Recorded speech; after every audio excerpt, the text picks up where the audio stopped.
Imagine, il existerait un peuple sans origine, sans mythe d'origine, un peuple vagant, qui rêve, ne se rêve peuple, mais rencontre d'hommes conversants, sait que les mythes sont mythes, ne s'inquiète de sa venue au monde, mais de ce qu'il fera dans ce monde, de ce qu'il fera pour honorer sa venue au monde.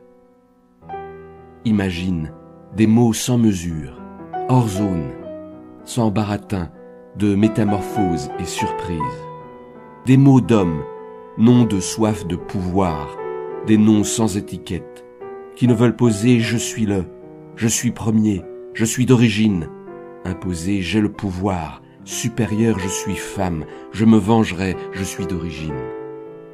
Des mots sans slogan, qui sont armes de guerre, des mots ivres par goût et liberté, ivres et heureux de dire de vergogne « je veux danser ».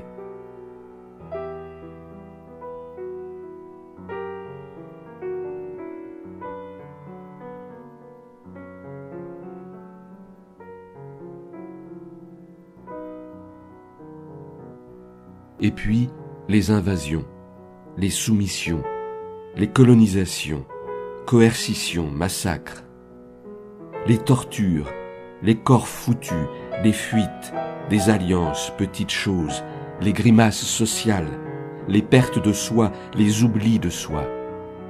Souviens-toi de la perte de tout, jarret rompu des chevaux.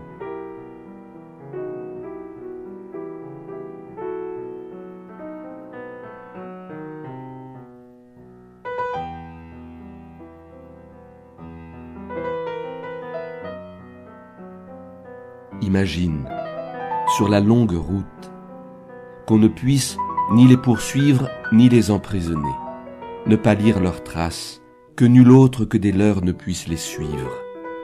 Nuit est leur nuit, trajet tatoué sur les corps et sur la longue route, en grande silence.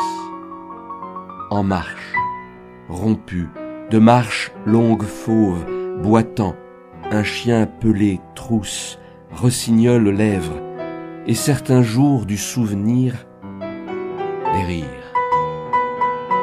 On ne rêve pas toujours sur les routes.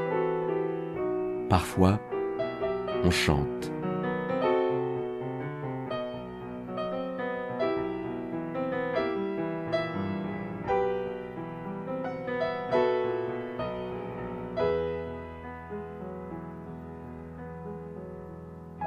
On marche, marche, dans les savanes, marche, dans les déserts, marche dans les forêts, marche.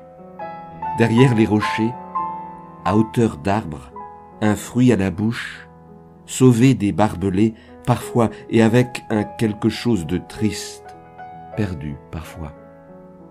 Parfois si vieux, en dérouté le temps, parfois enfant aux mémoires tailladées, courant dans les villages, volant des poules parfois, triste parfois.